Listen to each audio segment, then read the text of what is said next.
Nervously, Blair tapped his fingers on the steering wheel. "When will this snow stop?" he said, glancing anxiously at his watch. "Such terrible weather. It was better to stay indoors. We're stuck in this traffic jam." "Why are you so upset?" Patricia retorted, admiring her reflection in the mirror. She dabbed bright red lipstick on her lips. "There's nothing we can do. This snowstorm has the entire city in a traffic jam, so I don't see why you're bothered." "Don't you understand that I'm late for a meeting? Do you think the boss will be happy about that? I wouldn't want him to regret making me his deputy. It's not pleasant to end my career at the beginning." "Poof!" Patricia snorted dismissively.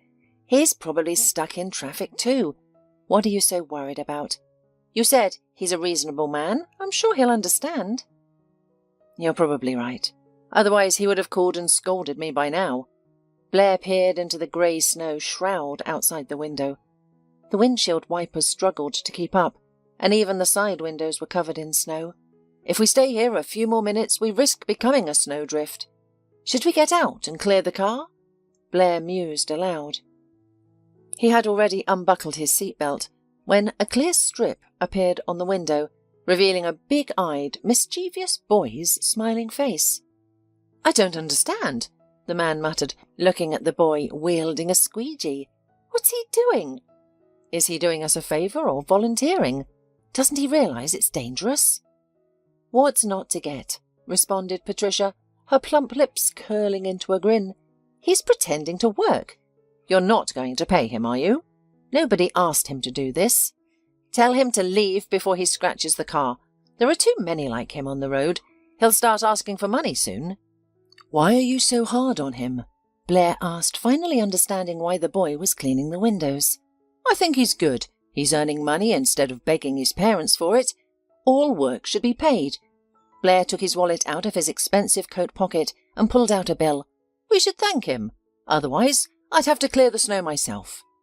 "Blair, are you seriously going to give this beggar money?" Patricia exclaimed, noticing the bill in his hand. "He didn't even ask if we needed help.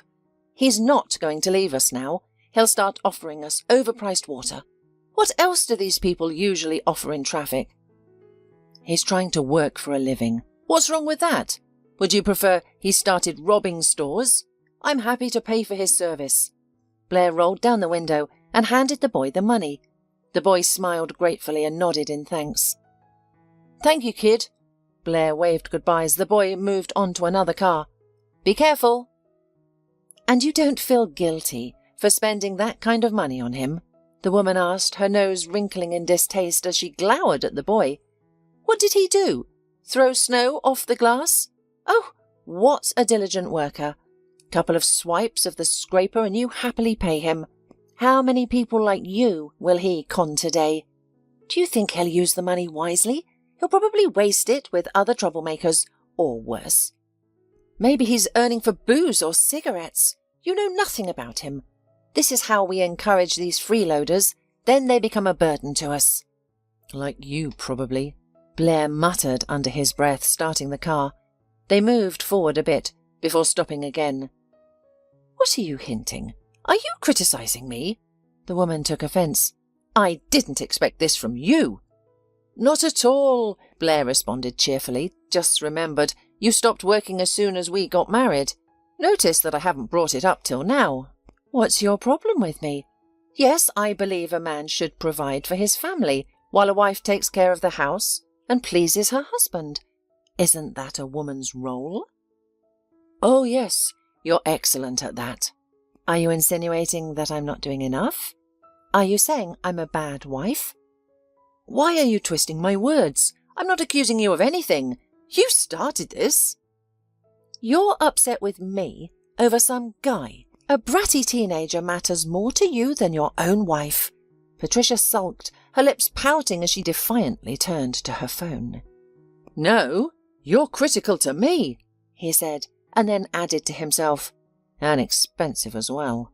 He grimaced, recalling a recent conversation he'd had with his friend at a bar, discussing their wives. "I'm going to be a dad soon," Tima had announced. "My wife is pregnant. I still can't believe it. We've been waiting for a son for so long." "I'm happy for you," Blair had smiled. I wish I could say the same, someday. Don't worry, buddy. You'll have kids soon. You're not that old. You both have everything you need to be parents. You're a wonderful couple. I don't think so. Patricia doesn't like children, and she doesn't hide it. No way, Timur had exclaimed in surprise. Every woman dreams of becoming a mother. You must be exaggerating. Yeah, that's what I thought at first too. Initially, she was like a house cat, all sweet, affectionate, easygoing and caring. But when I put an engagement ring on her finger, my sweetheart transformed into a wild hyena. Oh, come on, she's so feminine, so well-groomed. You're right about that. Her appearance is all she cares about. It's probably the only thing that truly matters to her. You always manage to make her look dazzling and flawless. I honestly even envy you. My wife relaxes at home. That's true. With Patricia, any event becomes more glamorous. My boss adores her and always invites us to their gatherings. She outshines everyone else. I sometimes suspect that we're invited to parties solely because of her. So what's your problem? You should be proud to have such a beauty by your side. I don't know, Blair replied sadly. Sometimes I find myself longing for simplicity. I yearn to see her without makeup, in a simple housecoat, taking care of our son. Is she good in the bedroom? I'm not complaining, but what's wrong with that? Patricia is trying to please you, while my wife doesn't care about me, and now that she's pregnant, she often refuses intimacy. Your Patricia could teach other wives a thing or two. What more do you want? I would be thrilled if mine would learn the art of seducing her husband. I'm not interested in mere intimacy, Blair muttered in despair. You don't understand. I want something more. I'm at an age where I crave a real family, comfort, family dinners with my wife and children, warm and ordinary relationships. I want to come home knowing that people are waiting for me, people who care about my feelings, not just the amount of money I earned that month. But Patricia, she loves no one but herself. Unfortunately, I realized this after our wedding. I had hoped she would change with time, but it only got worse. She's obsessed with her looks. Have you talked to her? Maybe she's too afraid to tell you that she also has a different view of family relationships and dreams of becoming a mother. Yes, I've talked to her countless times about having children, but she doesn't want to hear it. She wants me to be all about her and admire her. She can't bear the thought of sharing my attention and love with a third person in the house. No, children and Patricia, these concepts are incompatible. Blair's mind flashed back to a recent argument over the idea of having a child.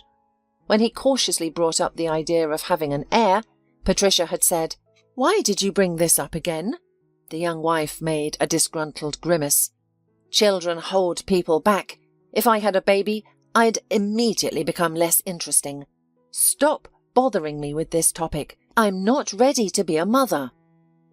But other women don't think like that. They dream of having a child. Her husband tried to persuade her. That's the purpose of life. I'm sorry, but that's not the purpose of my life. A child will tie both of us down. Look, now we can easily go to a restaurant whenever we want. We can take a vacation anywhere during your time off. And we don't have to worry about finding a nanny or the child's health or anything. Remember the Lewis? We used to have so much fun with them. And now all you hear is, "Oh, we have to feed our daughter. Oh, we can't go to the club because we have no one to leave our daughter with. And Megan has gained 10 kilos. Do you want us to end up the same? No way. You and I are free, and it's wonderful. I don't want to hear about anything else." Why do we need such freedom? Children are a joy. They're an extension of us. Can you imagine how amazing it'll be when someone calls out, "Mummy"? I dream of that moment. Patricia was upset by her husband's words and responded reproachfully. Don't remind me about children. You don't understand me. I don't want to change anything in my life. I like the way we live. Then tears welled up in her eyes. Look what you've done to me. She ran to the mirror, noticing a new wrinkle. I'll have to see the beautician again. This is all because I thought about having children. What if we did become parents? I can't bear the thought of constantly dealing with whimpering, messy, snotty babies, sleepless nights, dark circles under my eyes, dull hair. It sounds horrifying. I'll become old prematurely, and then you'll leave me. But I want to spend my whole life with you. Don't ever bring this topic up again, unless you want an argument. She's not ready to be a mother, Timur suggested after listening to his friend. And when she is, she'll say it's too late to have children, Blair added, sighing heavily at Patricia's indignant voice. Blair, aren't you listening to me? What are you thinking about? I can't stand children, especially ones like this little beggar. Patricia's voice turned the man to the reality. Are you upset about the kid, or being late for your manicure? I'm annoyed by both, and your stupid jokes aren't helping. Is my mascara running? No. Your negative energy is heating up everything here. I'm going to step out for some fresh air. He opened the door, got out and stood next to the car, ready to jump back in should the traffic start moving. Suddenly his eyes fell on a group of 11 to 13-year-olds, among whom he recognized a recent acquaintance. Wow, there's a crowd of them here, he thought. The boys were animatedly discussing something among themselves. While the young worker clearly felt uneasy, Blair had no intention of eavesdropping, but he couldn't help overhearing their fragmented, loudly spoken phrases. What are you doing here? Guys, he's trying to make money. The teenagers taunted the boy. You're poor. Go home. Your mum's probably worried sick. Don't you care about upsetting her? What are you looking at? We're telling you to get out of here before we kick you. What? Doesn't your mum earn enough? Because she's not good enough. She's a pauper and so are you. Look at his clothes, guys. Where did he even find them? By the way, you should beg your father for money. Maybe he'll take pity on his beggar son. The teens laughed, encircling the boy. Where's his father from? His mother's never been married. I don't even think she doesn't know who your father is. Why aren't you saying anything? We're talking to you. Blair frowned. What brats! Is it the boy's fault that he doesn't have a father? I grew up without a father too, and look at me. I'm only 33 and I'm already the deputy of the director of a prestigious construction firm. Could my abusers imagine I'd surpass most of them? With growing concern, Blair noticed that the situation was escalating. The group began to shove the boy around. Where's the money? They yelled, passing him from one to another like a ball. Empty your pockets. Better hand it over now, before we decide to punch you. Don't say we didn't warn you. Where did you hide it? Why are you being greedy? Come on, we're friends, aren't we? Friends share. Empty your pockets. Guys, leave me alone. The boy tried to resist, but his other boys were growing more aggressive. I don't have any money. Empty your pockets. One of them, apparently the instigator of the scuffle, demanded. We saw you get money. Then he deftly pulled the boy's backpack off. Let's see what he's got in here, he said, unzipping the bag and dumping its contents onto the sidewalk. Oh, textbooks. The others held the victim, laughing. He tried to free himself, but lacked the strength. Hold him tight. Where did you hide the money? The instigator kicked the textbooks and notebooks. Speak, before you get a slap. Blair couldn't stand by any longer. Hey, guys, what's going on? Shouldn't you be ashamed? 4 of you against 1? Break it up. Leave him alone, or I'll step in. Startled by Blair's shouts, the instigator pushed the victim onto Blair's car. The others scattered. The boy hit the hood. The scraper he'd been using on the windows slipped, leaving a scratch on the car. The boy fell onto the road right in front of the car. Blair ran to the boy, who looked at him in horror. I didn't mean to. He got up. It was an accident, sir. I didn't mean it. I'm sorry. The boy looked from Blair to the scratch and back again. The man swiftly gathered his scattered textbooks into his backpack and silently handed them to the boy. And the boy hastily grabbed it and darted off. Stop! Blair yelled after him. Don't be scared. I won't hurt you. I just want to help. But the boy only sprinted faster. Spotting something colourful on the snow-dusted pavement, Blair bent down to pick it up. What a strange kid, he chuckled, holding a school diary. Let's see, who does it belong to? Ah, a 6th grade student, Charlie Turner. Well, Charlie Turner, nice to meet you. It seems I'll have to find you to return this. From the car, Patricia called out, Are we going to move soon? The traffic's starting. She was right, cars behind them had started honking. Blair hopped into the car and they drove off. What's that you have there? Patricia asked, eyeing the diary on the back seat. It belongs to the kid. I need to return it, Blair replied. Why bother with that little troublemaker? Toss that thing out. He'll just get a new one. Patricia scrunched up her nose in disgust. Pull over at the next trash can and throw it away. It's his thing, and I think it is necessary for the boy, Blair responded without taking his eyes off the road. My God, I'm tired of your sentimentality. Look at the hood. Assess the damage. Your harmless boy wrecked our car. If you'd have sent him away immediately, the car wouldn't have been damaged. Do you realize now what your association with this little criminal has led to? The young woman was outraged. What he did to our car is a nightmare, and you protected him, gave him money. We must track him down and force his parents to cover the cost of painting the hood, Patricia exclaimed. Did you notice how repulsive he is, and his clothes? He belongs in jail. It's not for nothing his friends attacked him. Patricia, please calm down. Why are you so angry? What are you thinking about the car and the hood for? We nearly witnessed a tragedy. The boy was almost beaten and purposefully pushed onto the car. Didn't you see that?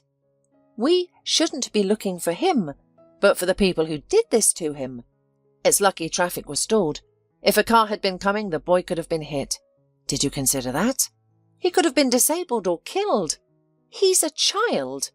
And you think I should have just stood by and watched him get beaten up? Good riddance to him. There'll be one less bully, Patricia said, clearly annoyed.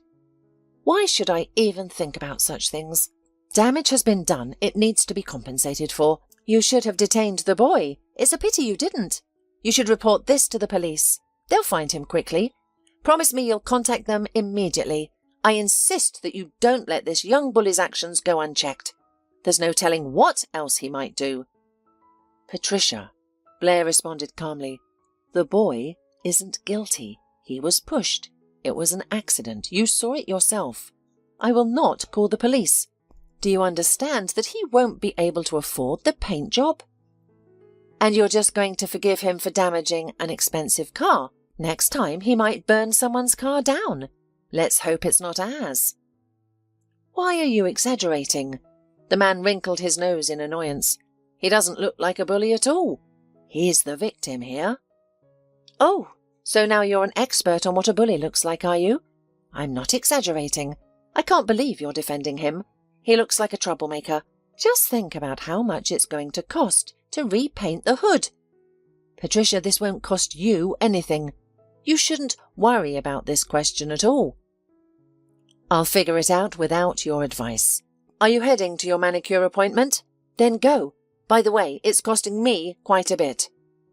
More than a car repaint. So that's how it is, the wife retorted, taking offence. I won't say another word. You compare me to some criminal, yet I'm your wife.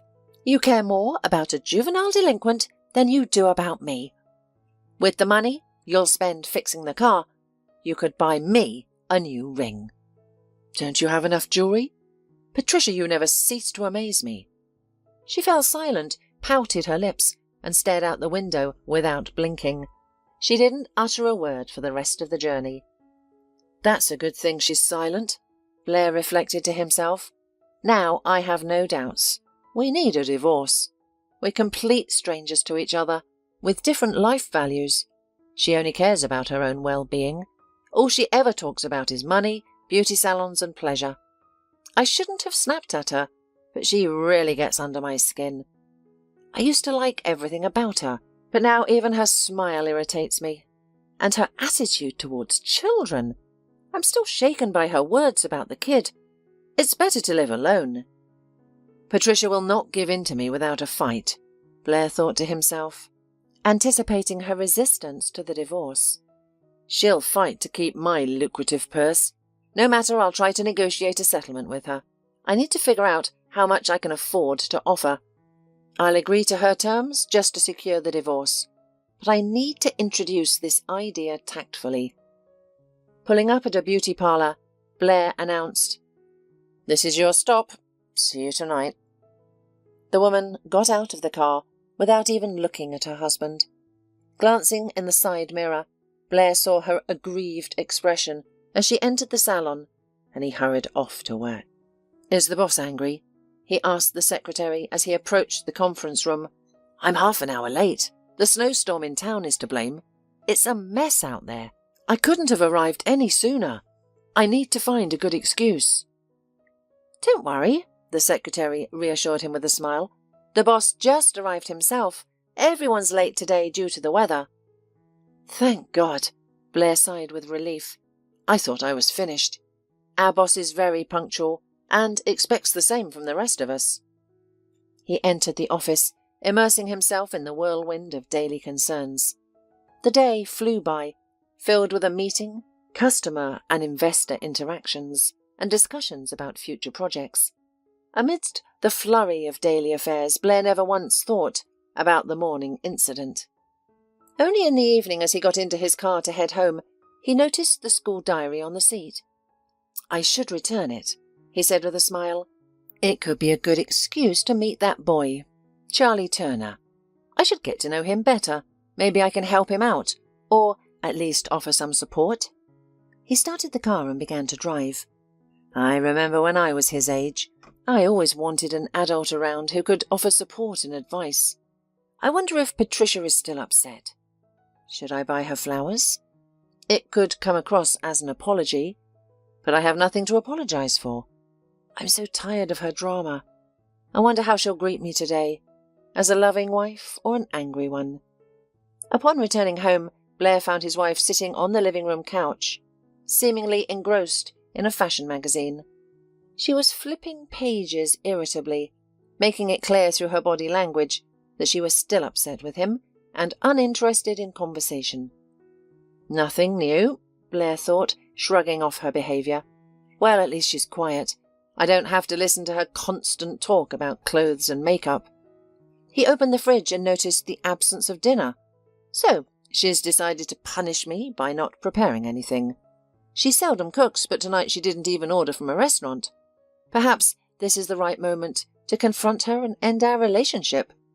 But I can't muster the courage now. Not today. I just want to relax without any issues. I'm too tired to handle any arguments that she might start just to ruin the evening. I've had enough stress for today. Making do with what he found in the fridge, Blair went to his study. The next morning, Patricia was nowhere to be seen. Blair brewed some coffee, prepared himself quickly, and rushed out of the house. He had other plans for the morning and wanted to avoid running into his wife. "All right," he decided, getting into his car. "I should try and find the owner of the diary, or else he might be worried about losing it."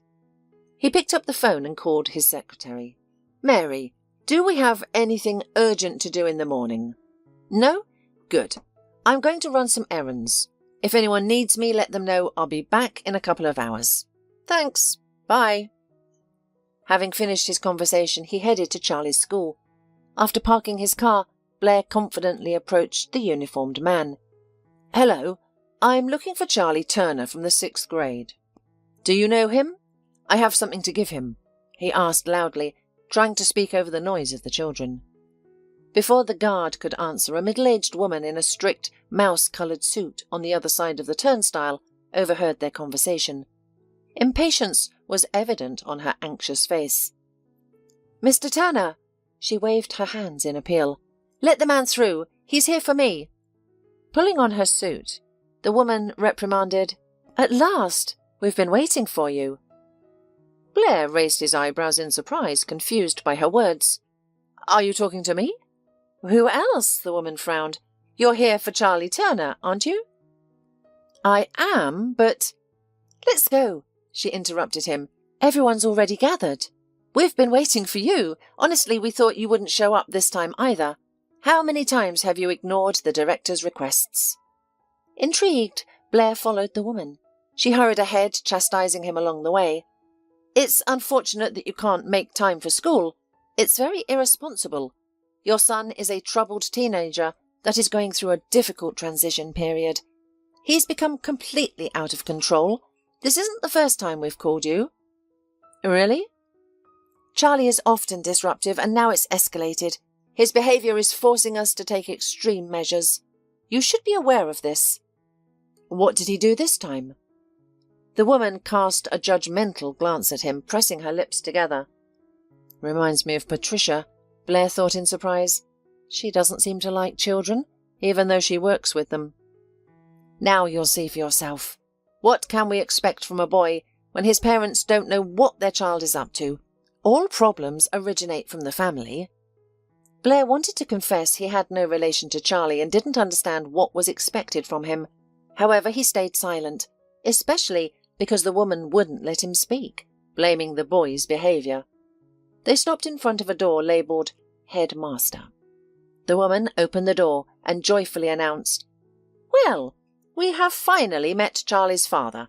Now I'm sure we'll resolve all issues. Come in," she gestured to a chair. Blair surveyed those present and quickly assessed the situation. "I'm not going to dissuade these nice people that Charlie isn't my son. Let's see what kind of accusations they're making against him. It seems like he's having a tough time." Blair studied Charlie, who appeared frightened and pale. Yes, this was the boy he was looking for. Charlie shot a fearful glance at him, immediately recognized his acquaintance from the day before, and recoiled even further. "Well, it's clear with him," Blair thought to himself. "The boy thinks I came because of the car." Then Blair saw the boy who had pushed Charlie onto his car. And this is presumably the victim of Charlie. This boy sat with a frown, displaying a fresh black eye. "Looks like he got what he deserved. Let's see what Charlie is being accused of. Did he really beat him up? I wouldn't have believed it. Charlie doesn't behave like that.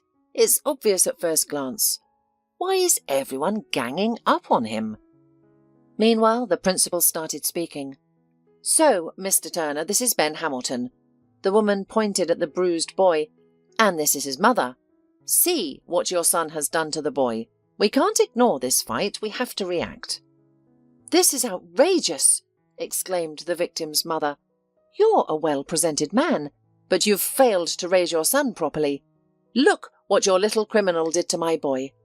Mrs. Hamilton, dressed in tight jeans with greasy hair, pulled her son closer and kissed the top of his blonde head.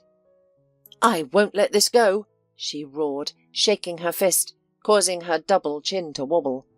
"I'll make sure your son ends up behind bars. Next time, he'll think twice before raising his hand. No one hurts my boy, and if you're here to defend Charlie, don't bother. Just stop coddling him. We've tolerated this for too long." "It looks like Charlie's getting a hard time here," Blair thought to himself. No amount of reasoning can shatter this woman's conviction that her son is the victim. Although, after yesterday's encounter, he likely received a well-deserved jab in the eye. It seems the bully didn't recognize me, so I can play along with Charlie. I suppose no one has met his real father. Is there even a father? Maybe there's no one to defend Charlie. Let's adopt the role of protector. I wonder why his mother didn't come. Did the boy not warn her? He promised a non-existent father would appear, and here I am with his school diary.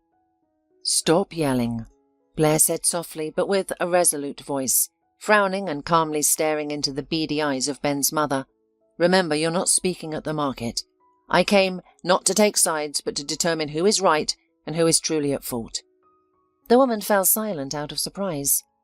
"Mr. Turner," the director started, but Blair gave her a piercing look and she faltered. "Well done, son." He turned to the stunned Charlie. "You can defend yourself. You should have put those bullies in their place a long time ago. You did the right thing. I'm on your side." "Well, you know," the principal said indignantly, "I didn't expect such words to you.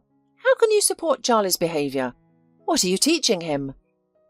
"I believe Ben got what he deserved." You know, I had no doubt that they were identical. Shaking her fist, Ben's mother squealed. He only appears decent. He thinks that if he wears an expensive coat, he can do anything. Don't you think we'll find a way to deal with you? Dear Mrs. Hamilton, Blair spoke calmly, does your son not mention how he and his friends bully the one who can't defend himself? 4 against 1? I doubt you're aware of your child's activities. You're lying. My son is not a bully. If he hit someone, it was only in defence. I have a good, kind boy who wouldn't hurt a fly. Ben's mother turned crimson. You are very mistaken about your son, Blair replied, without changing his tone. I witnessed your son and his friends' misconduct. If Charlie was able to fend off those who bullied him, he did well. It seems your son only understands force, as words do not affect him. I'm sure that Charlie tried to reason with him. Maybe some other kids have fallen victim to his gang as well. Why don't you want to hear Charlie's side of the story? Something tells me you didn't even give him a chance to explain what really happened. Who are you to tell me how to live my life? The woman became angry. And you're slandering my boy? Did you hear that? She looked around at the adults in the room, seeking support.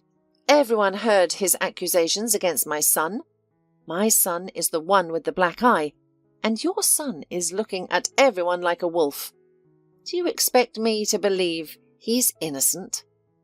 I won't stay quiet. I'll find a solution. If the school doesn't back me, I'll go to the police.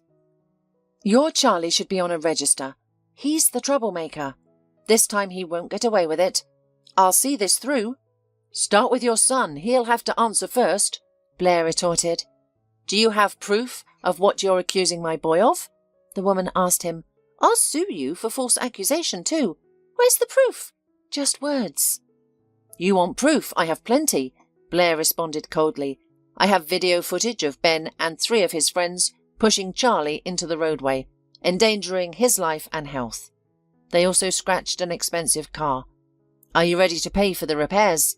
Be grateful I haven't reported the incident to the police yet. Ben! The woman gasped, her face turning pale. She shifted her angry gaze to her son. Ben lowered his eyes, his shoulders slumped. His bravado and confidence evaporated instantly. He realized the power dynamic had shifted against him. You little scoundrel! His mother screamed, immediately grasping the truth behind the man's words. She spun around and slapped her son. What are you trying to do? Drive me to an early grave? You told me Charlie attacked you first. So you're the instigator, you little beast. She swung at her son again. If I'd known, I wouldn't have defended you. I wouldn't have had to go to school and embarrass myself. Mrs. Hamilton. The principal was taken aback by the mother's behaviour. What are you doing? Stop this immediately. You're in an educational institution, not at your home. At home? I don't know what I would have done to this fool, the mother yelled. Ben looked at her warily, rubbing his reddened chest. And what did you do too with your friends? And either fool believed you, felt sorry for you. Tell me, did you really scratch the car? Ben looked fearfully at his mother and nodded his head. Apologise quickly. We don't have the money to pay for the damages, and we will have a serious talk at home. Ben began to mutter a faint apology. Blair stood up. I think Ben has understood and realised everything, don't you? He looked at the boy, who nodded sullenly. Let's end this here. I hope this situation doesn't repeat. I won't make a complaint this time, but I will if this continues. You all, he addressed the principal and the teacher, should pay more attention to the children's behaviour at school. Have a lovely day. He led Charlie to the corridor. I found this on the sidewalk. The man handed Charlie his school diary with a smile. I thought you might be in trouble if you lost it. I guess my visit was timely. Thanks, Charlie replied, putting the diary in his backpack. Thanks, Charlie replied, putting the diary in his backpack. I haven't had breakfast today. Is there something to eat? Yes, in the cafeteria. You can keep me company. You're late for class anyway, and you can use the excuse of meeting with the principal, Blair said. I agree. the boy replied cheerfully. We have gym class now, and I don't really like gym class. Yeah? Blair raised his eyebrows in surprise. I thought you were an outstanding athlete. You ran away from me yesterday, so much so that I didn't even try to catch up with you. Charlie laughed. In his eyes, Blair saw gratitude, relief, and something else that made his eyes suddenly hot. He blinked a few times, trying to chase away the returning tears. Well, he said cheerfully, overcoming a moment's weakness, show me where your dining room is. They took some still warm buns for two, took some tea and sat down at a table. Thank you, of course, Charlie said, but why did you introduce yourself as my dad? The deception will be revealed someday, and it will be embarrassing. Mum will be angry. She doesn't like lies. You'll get in trouble. Let's start with the fact that I can't stand to see anyone wronged undeservedly, Blair replied. To be honest, I didn't intend to pose as your father, but I had to act based on the circumstances. I had no choice, so I staged this act in front of the principal and Ben's mum.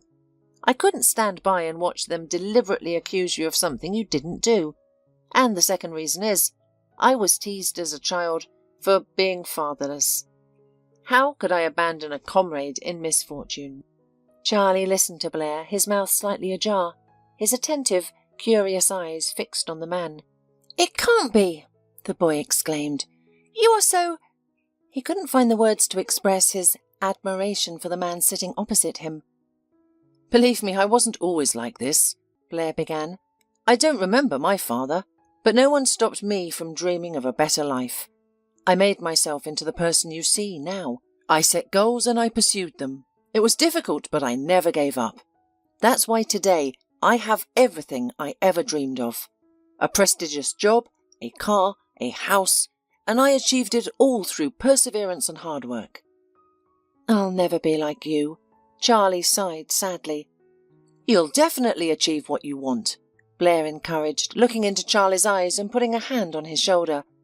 The key is not to blame others when you fail, or to hold grudges against those who wrong you. Overcoming difficulties only makes us stronger. Do you know how many times I was beaten as a child? But I endured, never showing fear to those who hurt me. You should eat, Blair suggested. I can buy you more buns if you like. They're perfect here. No, thank you, Charlie replied, embarrassed. Now, why do you need money? Is there something you want to buy? Are you saving up for a cell phone or a tablet? I wanted to help my mum, Charlie admitted quietly, looking down. It's just the two of us. I see how hard she works and how little she rests. I'm old enough to earn some money. I want to save and give it to her. I'm a man and should help my mum. And where is your father? Why doesn't he help? He left us when I was very young. I haven't heard from him since. I always wished he would show up, perhaps for a school event and be proud of me, but he disappeared, and I don't even remember him. Does your mum know how you make money? Does she let you do that? After all, it's very dangerous to be on the roadway. No, you just don't tell her, Charlie responded, looking at Blair fearfully, or she'll scold me. She won't let me even think about doing anything else but school.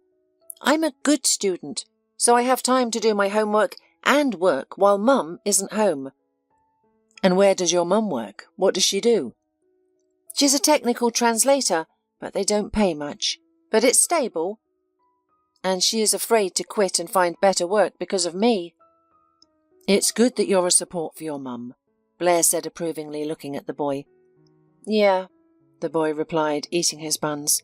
I'd like to give my mum a big bouquet of flowers for her birthday, and it's been a long time since anyone gave her one. I'm the only man in the house. Mummy has no one else to rely on. Blair looked thoughtfully at the boy, and he was definitely fond of him. I won't make any promises, but I'll see what I can do about a better job. To achieve that, I need to meet your mum. Would it be okay if I stopped by for a visit? Sure, Charlie was glad. Come over. We don't get many visitors. I don't think my mum would mind. Great, then I'll get off at 7 and I'll come over. Make sure to warn your mum. All right, buddy. Blair stood up from the table. I have to go. You should head to class. They said goodbye in the school foyer and Blair went to work. As soon as he had a free moment, he visited the personnel department. "Rita," he began, placing a bar of chocolate on the girl's desk. "Do we have any vacancies for a technical translator? A woman around my age, with a teenage son?" "Well," the girl prolonged, tucking the chocolate bar away, "that's a very specialized role, and we don't have anything suitable. However, we do need a secretary referent. We're looking to fill that position. Would your friend be able to do it?" "Maybe." Blair's mind churned with an idea. "Our company pays well, and it's not easy to get in, but I think I could arrange a job for Charlie's mum. However, I need to meet her first and see her skills. My wish to help someone isn't enough." Around 7 p.m., a black BMW pulled into the courtyard of a high-rise building and parked in an available spot. From a distance, a man spotted Charlie, who was waiting for him on a bench at the entrance. Noticing the familiar car, Charlie stood up and waved. "Hi, Charlie, where's your mum?" Blair asked, exiting the car and walking towards the boy. "Did you tell her I was coming by?" "Yes, I did, but she hasn't returned from work yet. Although, here she comes now." Blair turned and saw a slender woman in a simple coat rushing towards them. Her coat suited her petite figure well, and she wore a knitted hat with a pom-pom. "Is that your mother?" Blair asked in surprise, looking at her. "No way." Charlie's mother, Annie, appeared very young, almost like a girl. The woman seemed slightly nervous as she approached Blair. "Hello," she said, panting. "You're Blair, right? My name is Annie. Please forgive me for making you wait." She blushed. Now, Blair clearly understood why boorish Mrs. Hamilton didn't like this woman. It was her external calmness and inner intelligence that was immediately noticeable. "Thank you so much for standing up after Charlie. I feel bad that you had to pretend to be his father. My son told me everything. We don't keep secrets from each other." "Oh, that's perfectly fine," the man replied. "I was more than happy to help Charlie out of an awkward situation. I genuinely care about his problems." "I don't know how to thank you." The woman hesitated for a second, then suddenly suggested, "Why don't you come and have tea with us, if you're not in a rush?" "With pleasure," agreed Blair. Annie and Charlie's apartment was cosy, filled with the aroma of baked goods and apples. "This is what I always miss," Blair thought as he settled into an old chair covered with a crocheted seat cover. Patricia would scoff and wrinkle her nose in distaste if she were here. I can't imagine her handling knitting needles or a crochet hook.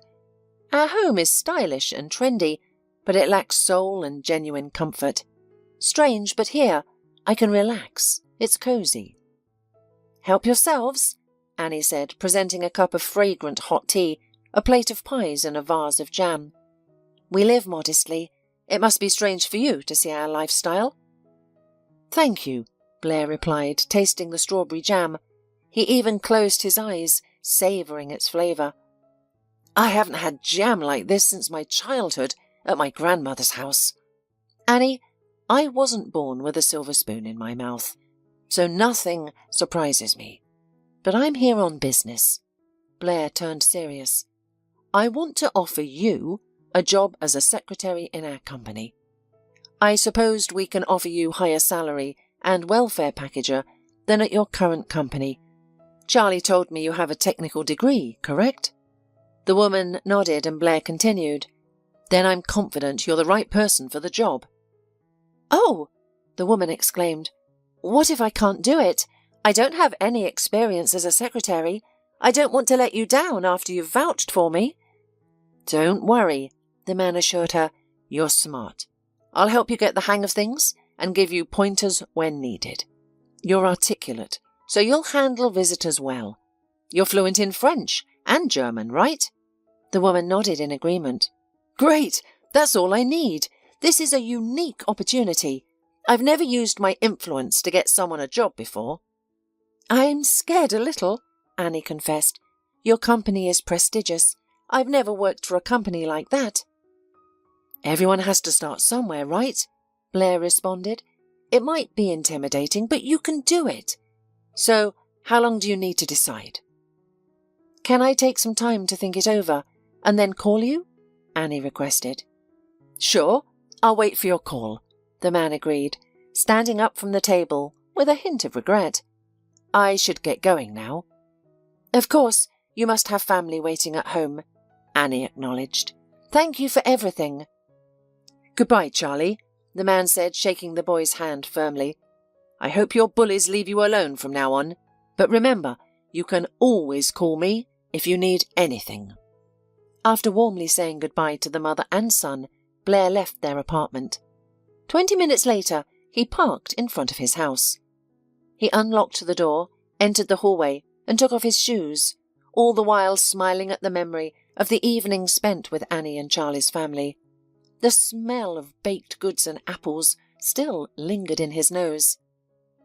And where have you been? Patricia's disgruntled voice snapped him back to reality. She stood in a thin, see-through negligee, beneath which expensive lace lingerie was visible. What are you smiling about? Why did you come home so late? At work, Blair replied, his good mood evaporating instantly. You're lying. Tell me where you've been.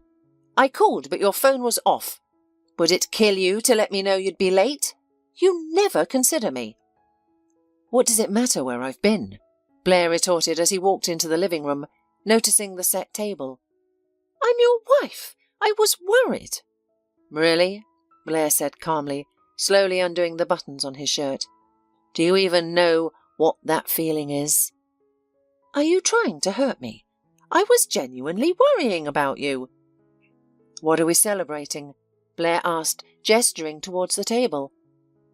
I thought I'd do something nice for you for a change. I want to spend the evening with you. You know I can't stay mad at you for long.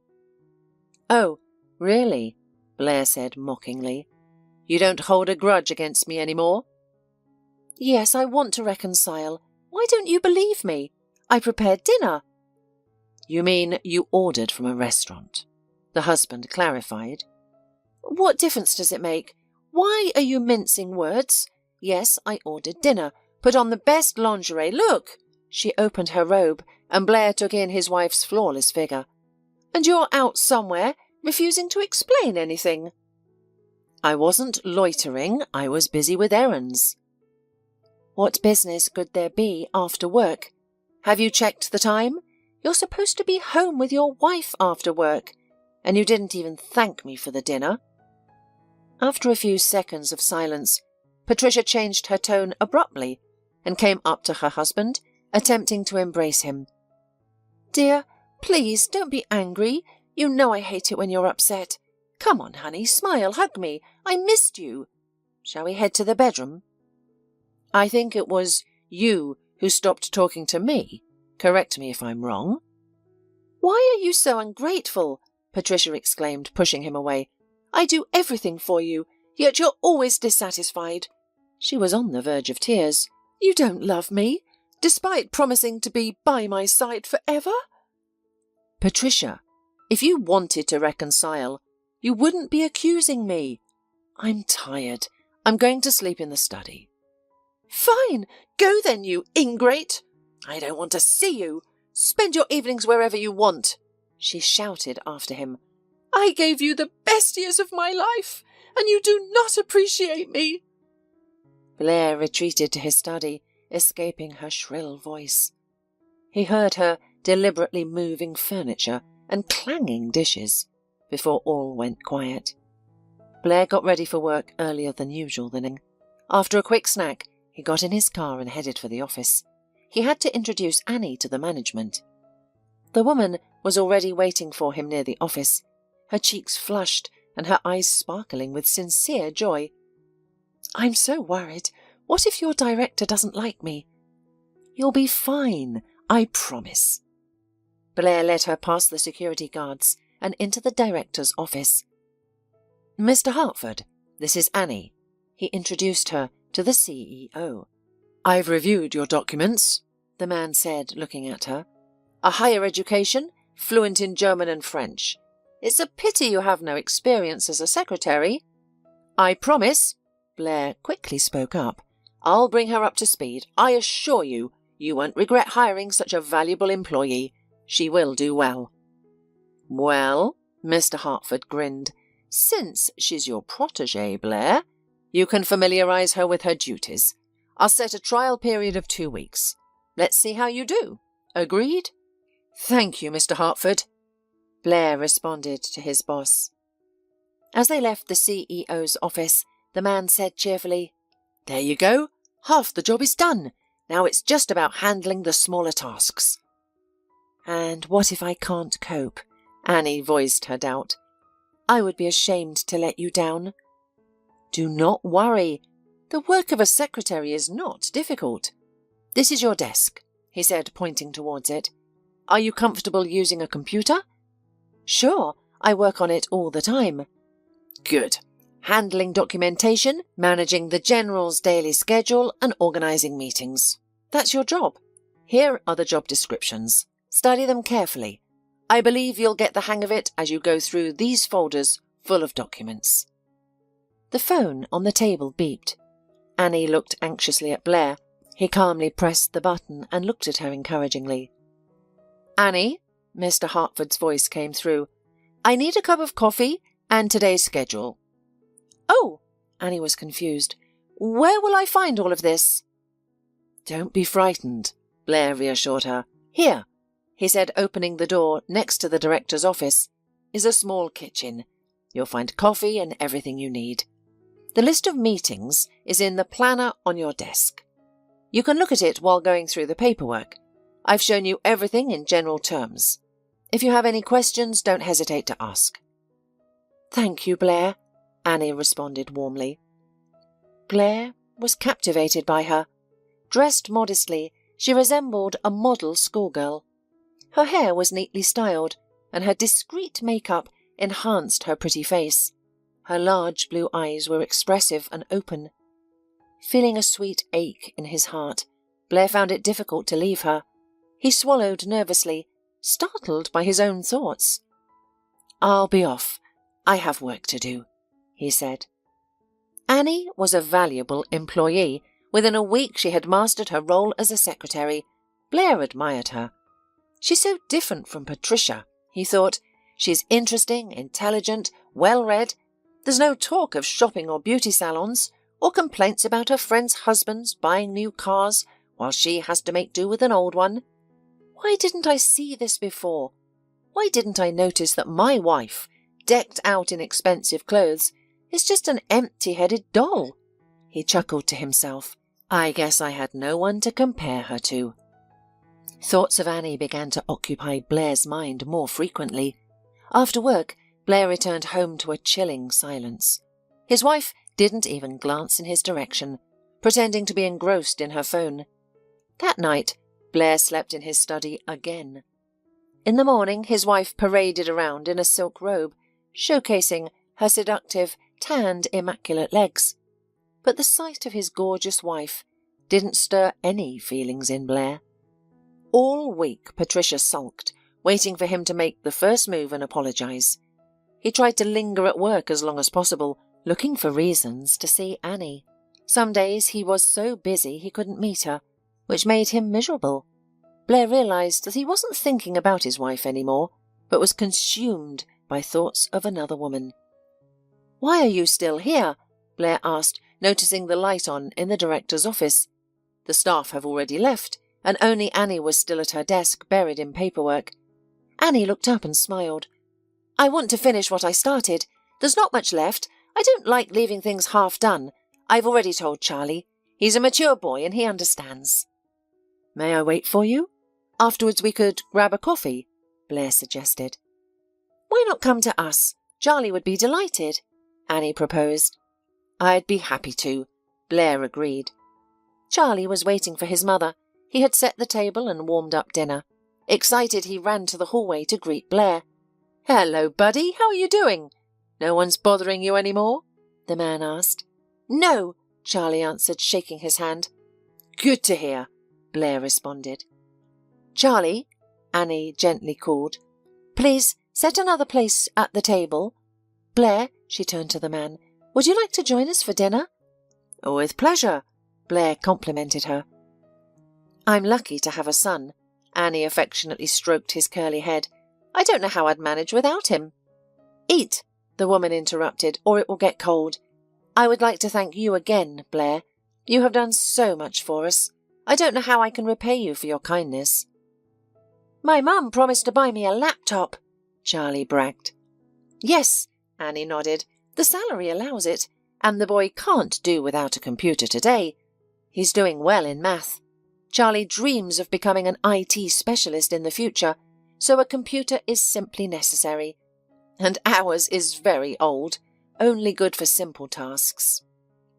Blair looked at Annie and Charlie. He hated to leave this hospitable house, but until the issue with his wife was resolved, he could only dream of Annie. Thank you very much. The man finally rose from the table. I must be going now. Will you come and see us again? Charlie asked. If your mum says it's okay. Blair looked at Annie. I'll come. We'd be glad to, replied the woman quietly. She lowered her head to hide the hope that flashed in her eyes. Annie knew that Blair was married. Later that evening, Blair found his wife at home, still on the same sofa in the living room. Honey!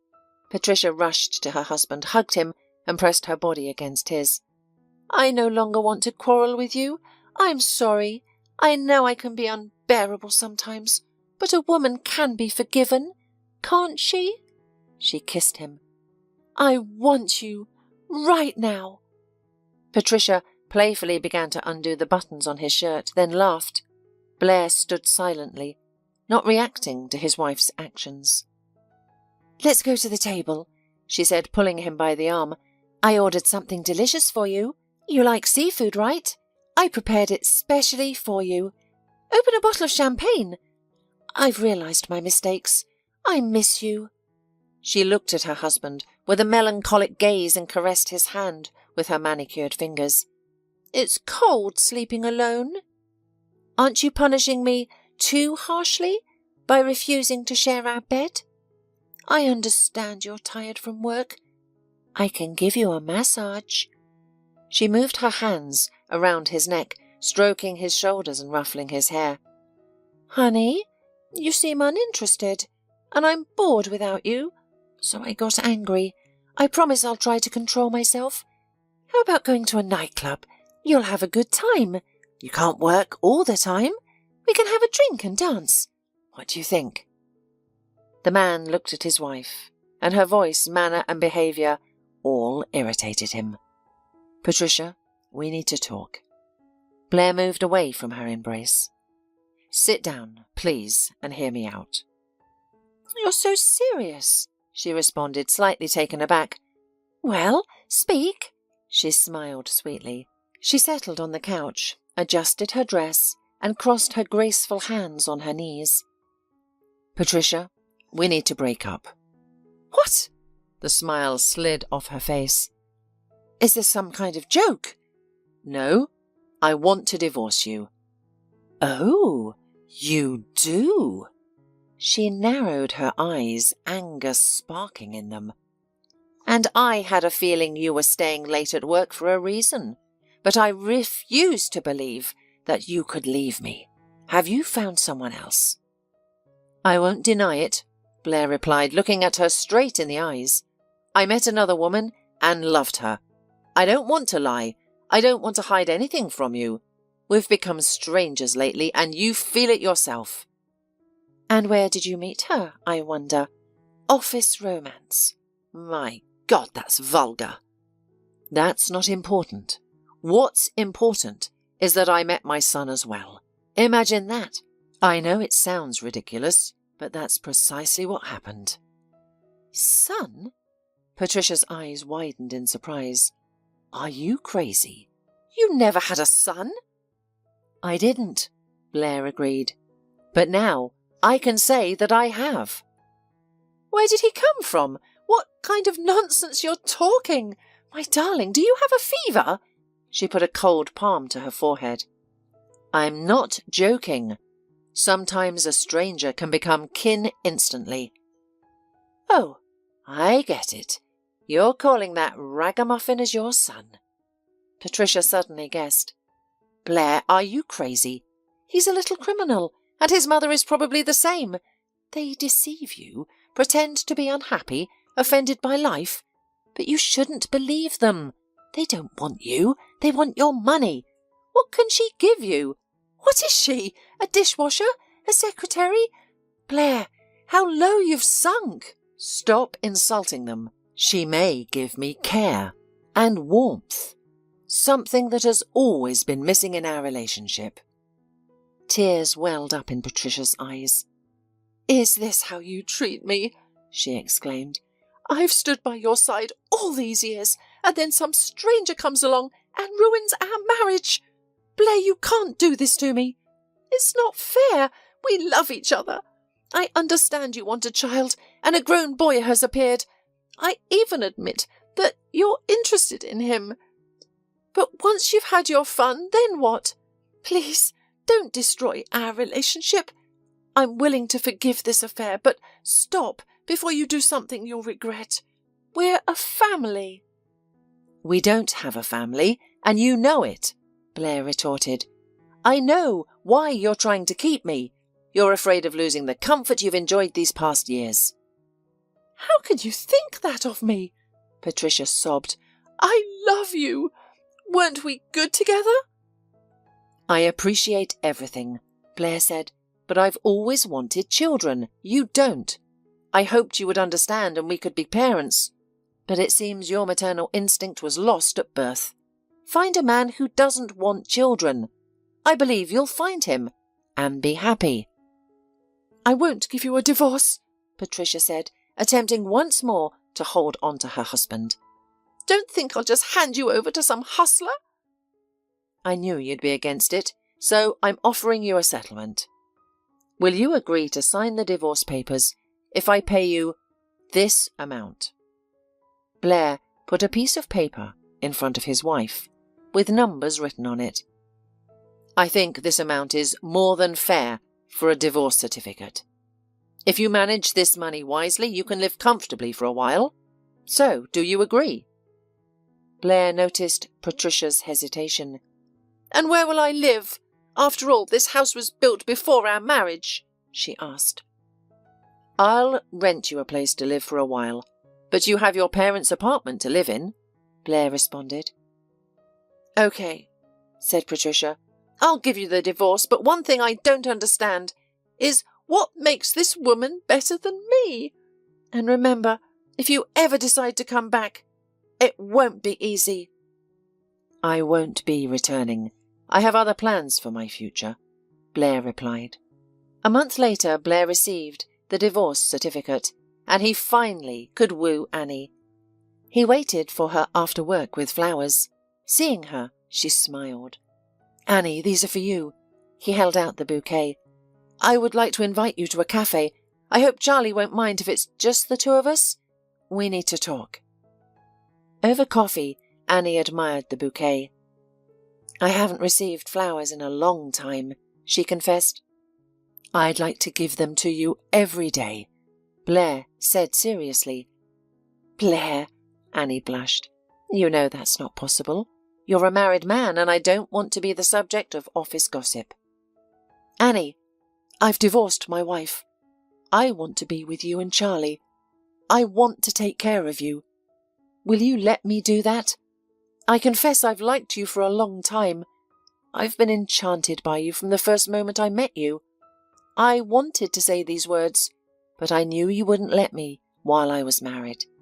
You're too decent to accept the attentions of a married man, but now nothing else stands in our way. From that evening, Blair and Annie's relationship began to develop rapidly.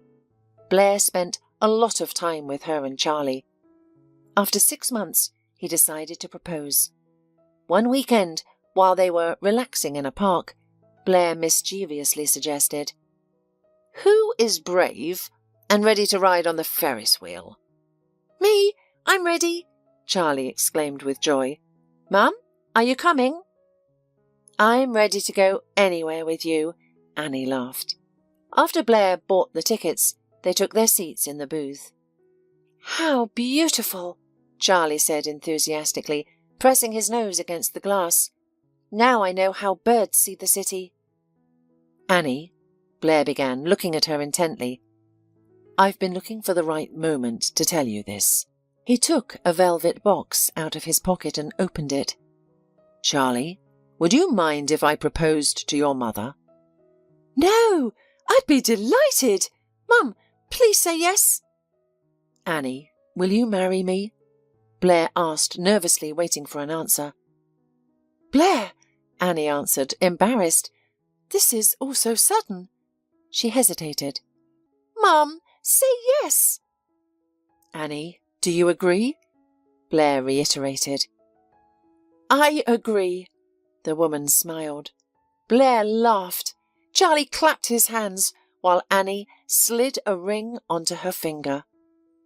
Well, what are you waiting for? Charlie urged them. Kiss already. If you're shy, I can look away. Blair and Annie laughed happily. The man lightly kissed his beloved. Then he hugged her. She leaned against him trustingly, looking into his eyes. In them, Blair saw the words, I love you. And he answered her with a look that said, And I love you.